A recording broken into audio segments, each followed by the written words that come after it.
நீலமலைக்கோட்டை கிராமத்தில் மரங்களை வெட்டி கடத்தியவர் மீது நடவடிக்கை எடுக்க கோரி மாவட்ட ஆட்சியரிடம் மனு அளித்தனர்.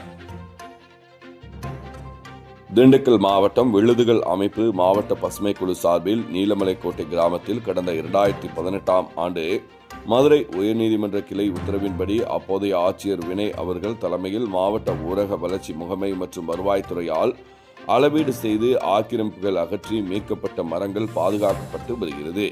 தற்போது சில வாரங்களுக்கு முன் நீலமலைக்கோட்டை பஞ்சாயத்து செயலாளர் வீரபாண்டி தன்னிச்சையாக சட்டவிரோதமாக கருப்பணசாமி கோவில் செல்லும் பாதை மற்றும் மலையின் பல இடங்களில் மரங்களை வெட்டி கடத்தி விற்பனை செய்துள்ளார்.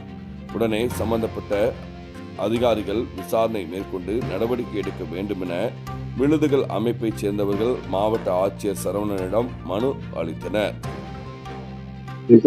என் பேர் ரவிக்குமாருங்க. நாங்கள் திண்டுக்கல் மாவட்டம் நீலமலைக்கோட்டை கிராமம் சோத்தானாச்சின்னு போங்க கரிவண்டம்பட்டிலேருந்து வர்றோங்க. மதுரை உயர்நீதிமன்ற உத்தரவின்படி மரங்களை வெட்ட அனுமதியே கிடையாதுங்க. இப்போ எங்கள் ஊர் ரெட்டியார் சத்திரம் ஒன்றியம் செயல் அலுவலர் வீரபாண்டிங்கிறவர் பல வகையான மரங்களை வெட்டி சட்டத்துக்கு விரோதமாக அவர் பண்ணிட்டு இருக்காரு. அதை மாவட்ட ஆட்சியர்கிட்ட மனு கொடுத்துருக்கோங்க. மாவட்ட ஆட்சியர் ஏற்கனவே வினய் அப்படிங்கிறவர் ஏற்கனவே 350 ஏக்கர் ஆக்கிரமிப்புகளை எடுத்து விட்டு அதுக்கு விழுதுகள் இயக்கம் மூலமாக நிறையா மரங்களை வெட்டி பாதுகாத்து வந்தாருங்க. இப்போ என்ன பண்ணிட்டாங்கன்னாட்டிங்கன்னா அதை பூரா அழிச்சிட்டு இருக்காங்க. அரசு நிலங்களுக்கே இப்போ பாதுகாப்பு கிடையாதுங்க. அதை கேட்க போனதுக்கு சரியான பதில்கள் எதுவும் கிடையாதுங்க.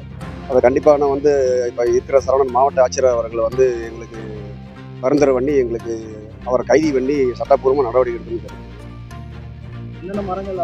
மரங்கள் பார்த்தீங்கன்னா பல வகையான மூலிகை மரங்கள் நிறையா இருக்குதுங்க. தேக்கு, சந்தனம், இன்னும் நிலவேம்பு, அந்த மாதிரி ஏகப்பட்ட மரங்கள் பல வகையான மரங்கள் வெட்டி வளர்த்திட்டு இருக்காங்க. அதை கிட்டத்தட்ட ஏகப்பட்ட மரங்கள் அழிச்சிட்டாங்க. வருஷத்துக்கு முன்னாடி அந்த மரங்கள் வச்சது கிட்டத்தட்ட பார்த்தீங்கன்னா 2018ஆம் ஆண்டு வினய் கலெக்டர் சார் இருக்கிறப்ப வச்ச மரம்ங்க. இப்போ அதை போகிற ஏகப்பட்ட மரங்கள் 19 மரங்களுக்கு மேலே வெட்டியாச்சுங்க. அதுக்கான ஆதாரங்களையும் நாங்கள் போட்டோ எடுத்து கொடுத்துருக்கோங்க. கிட்டத்தட்ட பார்த்தீங்கன்னா ஒரு 4-5 லட்சம் ரூபாய்க்கு மேலே வருங்க மரங்களோட மதிப்பு. தொடர்ந்து பண்ணிட்டு இருக்காங்க. இப்போ தொடர்ந்து பண்ணிகிட்டே இருக்காங்க சார். தொடர்ந்து பண்ணிகிட்டே இருக்காங்க. என் பேர் ரவிக்குமாருங்க, கரிகுண்டன்பட்டிங்க.